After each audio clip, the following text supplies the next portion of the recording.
Wife might have cheated. Is this enough evidence? My wife, 31 female, and I, 33 male, have been married for 6 years and have known each other for 8 years.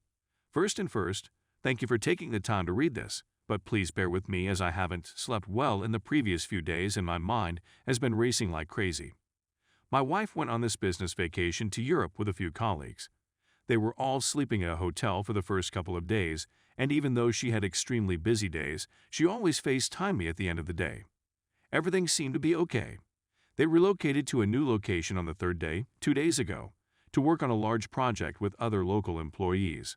Because the day was difficult, she didn't write me much. She texted me 4 hours later, at 11 p.m., their time, saying she's heading to the sauna with her female roommate. Let's call her V. She's from overseas. The sauna is located in the complex where they are living, and it is a normal practice in the nation. But considering their long day, it's much too late for that. She then emails me 2:30 hours later at 1:30 a.m., stating I'm going to sleep, write you when I wake up, love you, and I respond. No mention of being weary, of being unable to make a call, of what she had been doing for the previous 2:30 I'm not controlling. It's simply something she usually conveys. It seemed chilly, distant, and out of character. And I had a nasty gut feeling. My gut emotions are typically correct, and I don't ignore them. I had a horrible feeling the whole trip for reasons I'll describe later, but nothing that truly tingled my spidey senses until now. So I had to figure out what was going on. She had left her laptop at home, which syncs messages, so I could watch events unfold in real time. She had a conversation with this man, let's call him K. She sent him a message at the same moment. She sent me a message, and it was just one emoji, a heart with a band-aid. I'd never seen the emoji before and had no idea what it represents. I had left my laptop open while getting ready for bed, and holy duck, there was a message from my wife stating, "Come to room 3."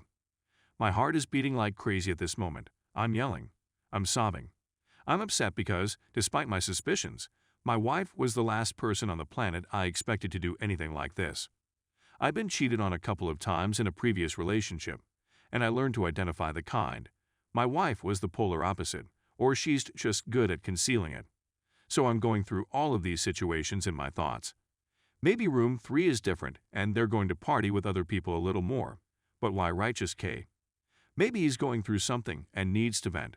Perhaps she's inviting K to V's room, the roommate. But why didn't V write K from the start? What would K do with V if my wife was in the room?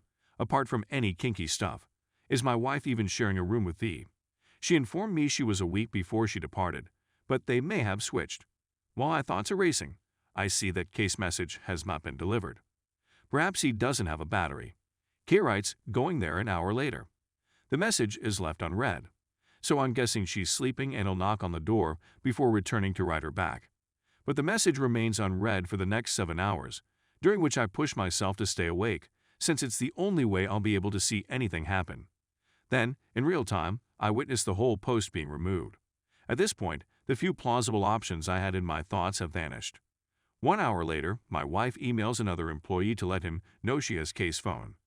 K and my wife don't write to each other all day. Now, the reason I had a horrible feeling the whole trip was because my wife, a buddy, and I had gone out for drinks a few weeks before and met her colleagues. I'd met a handful of them before, but never K. I'd only heard of K in passing, and I don't believe she even works directly with him, which explained why I'd always hear a lot more about the other employees. We go to this pub, we're dancing, and K has something in his hand that my wife teasingly removes from him and puts in her pocket. That's when I got my first gut instinct. She is behaving quite differently towards this colleague than she does with everyone else. We all walk outside and I'm chatting to someone else as she talks to K. She's so near that she accidentally brushes his arm for 2 seconds too long. They hugged a few minutes later. I'm irritated because she's been overworked, going out with her colleagues, and expressing minimal love towards me all week, but she's doing it to this man. When we go home, I tell them I'm going to sleep on the couch. She exaggerates things, how dare you, puts her belongings in a bag, and claims she's heading to a hotel. It's too late and no hotel would check her in, so I tell her to go ahead. She walks away, but I don't hear the downstairs door shut. She forgot to bring her iPad, on which she was signed onto Instagram. I'm not proud of it again, but I had to see what was going on. I saw a post where she was planning a drink with another man she hadn't seen in years, But it didn't seem suspicious, a fake, they've always just been friends. And then I watch it getting removed in real time, and I become very up on it, missing other threads being deleted that I didn't have time to read. I texted her about these plans since I was inebriated. She first claims that he is just interested in seeing her acquaintance. That's a lie, I told her. Then she claims they didn't make any arrangements. I informed her that I had seen the texts. She continues to deny it, never claiming that it's just a buddy or whatever. Then she goes back to "how dare you question me," followed by "I'm so pressured at work, I'm sorry I'm not enough, I can't be everything to everyone." I tell her that if she thinks I've misinterpreted anything, she can come upstairs and we can clear it up. She arrives, but once again refuses to clarify or acknowledge anything, and the conversation is all about how she isn't enough. She sobbed uncontrollably. I felt horrible, so I slept close to her. We don't speak about it again since both of our weeks were fairly busy, but we make plans to do so when she returns. We went on dates and had fantastic sex in the last few days before she departed. I saw some mildly flirtatious text from both sides regarding her sleeping on his shoulder on the aircraft.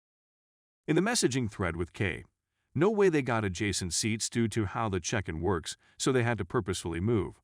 Although, given that all employees spend a significant amount of time together in person, it's understandable that there isn't much more in that thread. I waited for her to write / call me when she arrived at the hotel yesterday.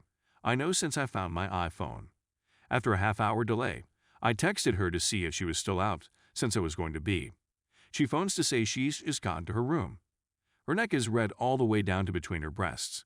I can see it because of what she's wearing, like when we're making out and my beard is short and rubs on her skin. I inquire about it with her. She seems astonished, as if she didn't know, and tells me it was most likely her scarf. However, this is plainly just on one side and extends down deeper than a scarf would. I didn't want to push any further since I don't want her to think I'm too interested in her. I still need hard evidence. We spoke for an hour, but she was a little cranky. Unlike other days when she comes into the room and quickly begins getting ready for bed, she has pretty much the same routine always. Except for putting on pajamas, she seemed to be putting off getting ready for bed. So I keep hesitating, waiting to see whether Kay would write her or if she will write back. Then I inquire about the sauna. She said she barely got in since it was so crowded. Then I question her about additional things, and they don't seem to match. I'd been up for more than 36 hours at this time, so I was recording the conversation in order to make sense of it afterwards. We hung up the phone. I eventually fell asleep. Sleeping has never felt better. I awoke this morning. There were no texts exchanged between Kay and my wife. A few hours later, she FaceTimes me. "I'll write you whenever I can," she replies, apart from a short check-in. If I don't, it's because there's a lot going on and it's difficult to balance being here and being there. It's not because I'm doing something else, as you would imagine. Thank you. Thank you. Thank you for making it this far. My mind has been racing these past few days. There's so much I'm not sure of, but divorce has been on my mind at all times. We intended to purchase a home and have a child the following year. Even if nothing else occurred, she breached my confidence by saying she was going to sleep and then invited Kay to her room.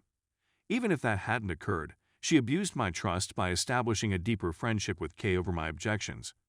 She is jeopardizing both her profession, I'm sure her employees are suspicious by now, and her relationship.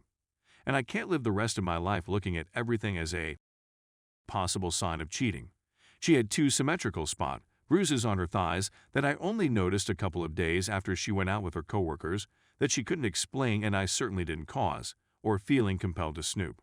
But, at the same time, I believe there is insufficient proof for a divorce. Because our accounts are segregated for logistical reasons that would take too long to describe, it's not that straightforward. Her name is on the automobile.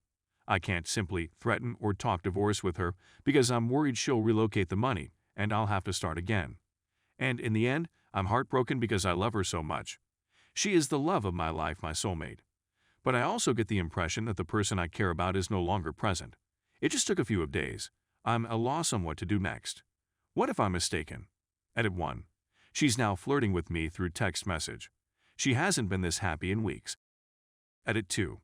I failed to explain that she's been working from home since she started with the firm in January, so she's only seen her colleagues in person about a dozen times. Edit 3. I don't notice any new applications bought in the App Store, but something occurred to me. They both use Slack for work, which is far more easy and hideable than starting to use a separate app. Edit 4. She called me once more. She has returned to the initial place and is staying at the hotel. I spent the whole day in the workplace. One of the first things she told me was that her arm was bruised, and she thinks she hurt it at the other site, but she's not sure how. It was too dark for me to see it on camera. I'm all bruised up, she continued. Well, not all bruised up, just this bruise. Weird.